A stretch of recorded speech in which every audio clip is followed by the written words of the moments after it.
it's Brandy Yvette with Just Swallow the Pill. Welcome back. So last week, if you missed it, we talked about the roles that we play in relationships and trusting yourself. I also gave you guys a picture of what happened in my marriage and how the foundation of my marriage started. Tonight, we're gonna fast forward 2.5 years later, and we're gonna go right into when I was asked for a divorce. So let's get to it. So it actually started on a Thursday. I was ready for a baby. My ex-husband and I were married at that point for 2 years, and I was turning 34, and I was very ready to start my family. And quite naturally, he was hesitant, as we know a lot of men are when you holler baby. And so I was hollering baby, and he agreed to go with me to the fertility clinic just to check on my fertility health. We made a deal. If the fertility doctor said that I was in good health, we would wait a little while longer. But if the fertility doctor suggested that we got started right away, then we would just take it from there. So I remember the visit went very, very well, and we met in the parking lot afterwards, and I asked him if he wanted to spend the rest of his life with me. And he said yes, he did. But when he said it, something was off. Something looked different. And I felt uncomfortable. And as we talked about last week, those gut feelings. So I definitely got a feeling in my chest. And I remember on my way home that day, I called my girlfriend and I told her that I thought that he was gonna ask me for a divorce because things just didn't seem right during that visit at the doctor's. And she assured me that it was just me and that I had nothing to worry about. Our relationship had improved vastly. And she just said, you know, he's just got cold feet and to just stick it out. So I said, okay, I'm gonna do it. So I really didn't even worry about it anymore after that. So the next day was Friday. It was our weekly date night. And so we went on our weekly date, and we came home and we were watching television. And I remember there was this piece of cheesecake in the refrigerator from Papa Do's. Now, if you know anything about Papa Do's cheesecake, it is very delicious. And so I asked him if I can have some of his Papa Do's cheesecake. It had been sat in the refrigerator for a whole week, and he hadn't touched it. And he said no. And so we bickered a little bit about that. And shortly after, I wound up calling him selfish.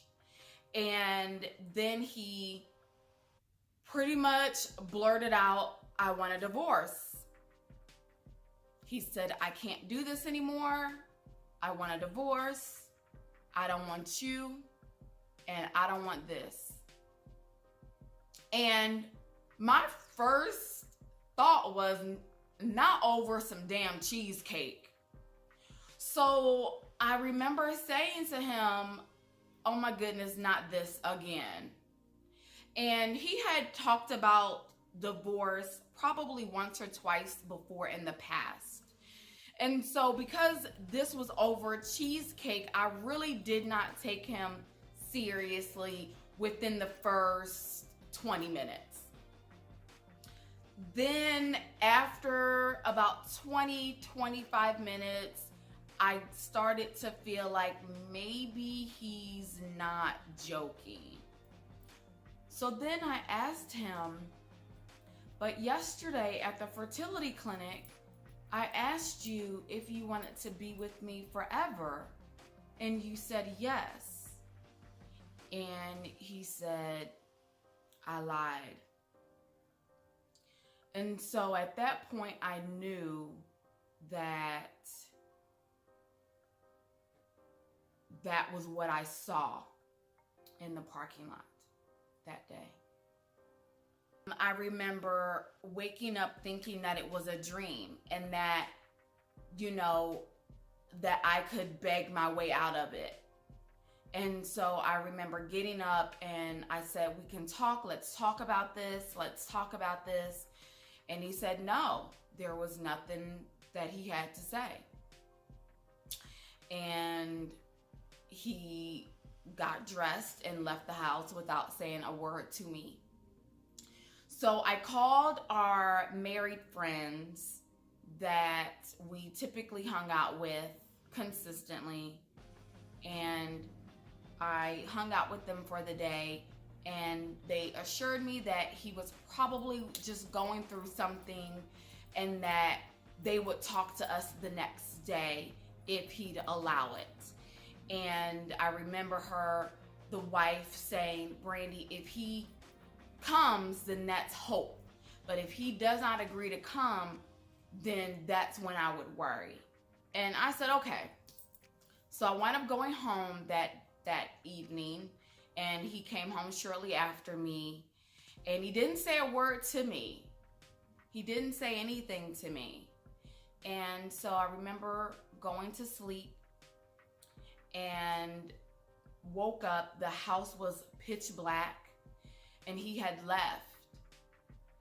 And again, he left without saying anything to me. So I called him and I asked where he was. This was about 3 a.m.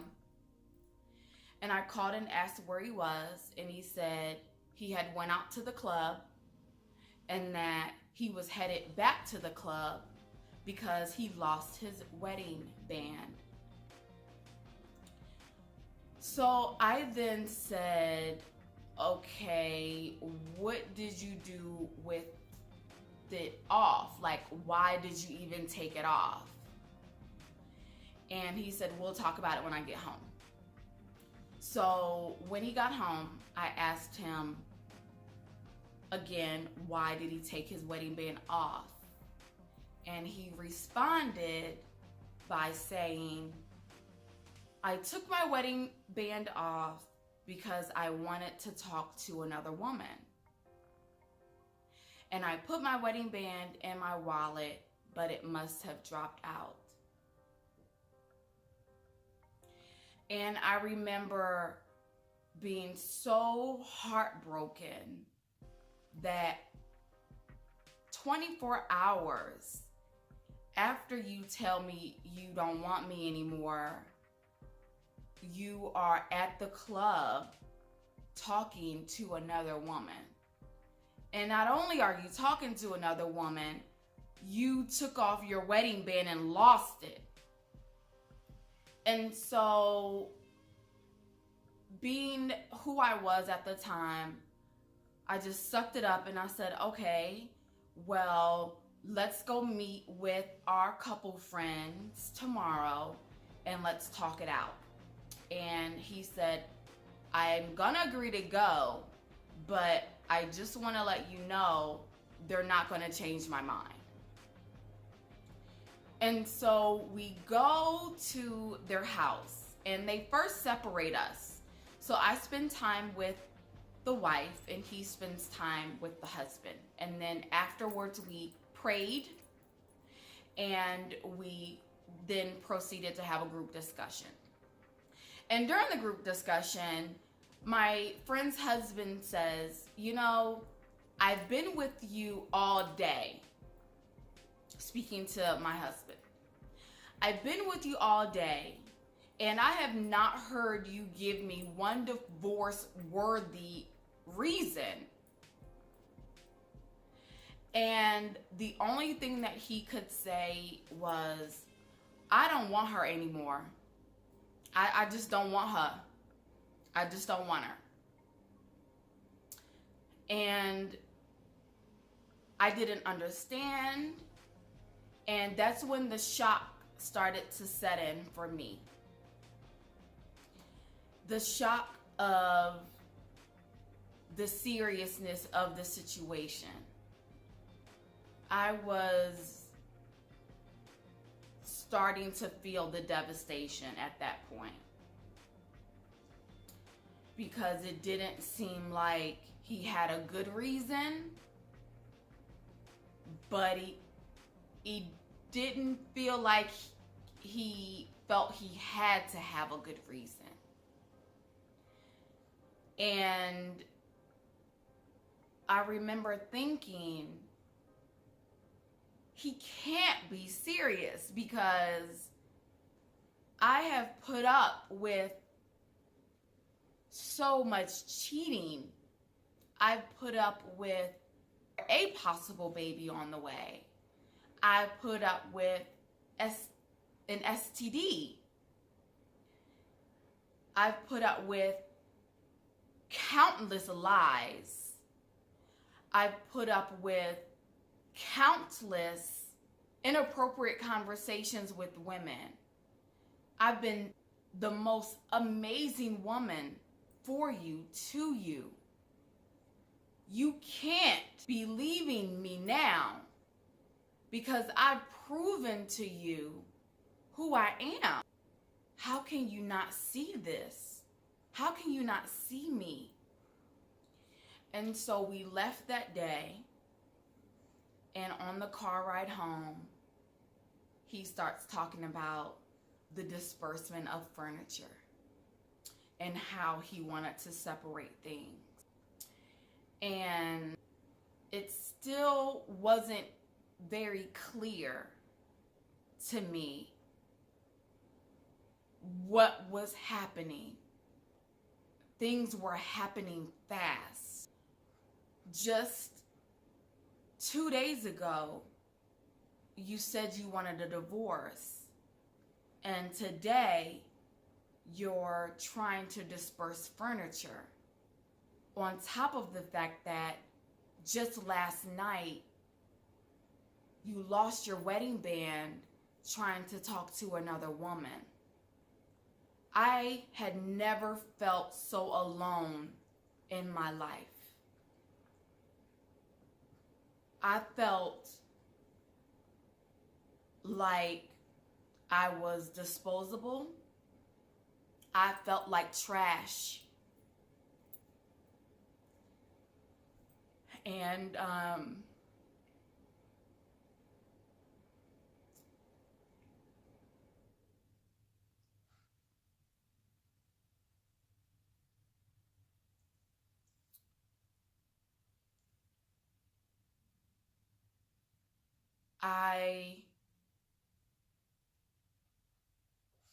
I didn't understand what was happening to me. And at that point, that's when I started to feel like a zombie. I started to feel like I was worthless.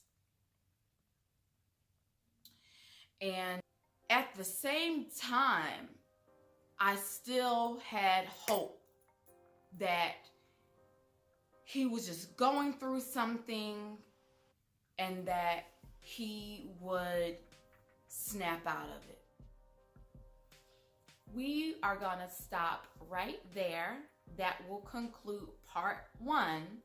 Part 2 will pick up next week, and I'm going to go into the denial phase of being asked for a divorce. Okay?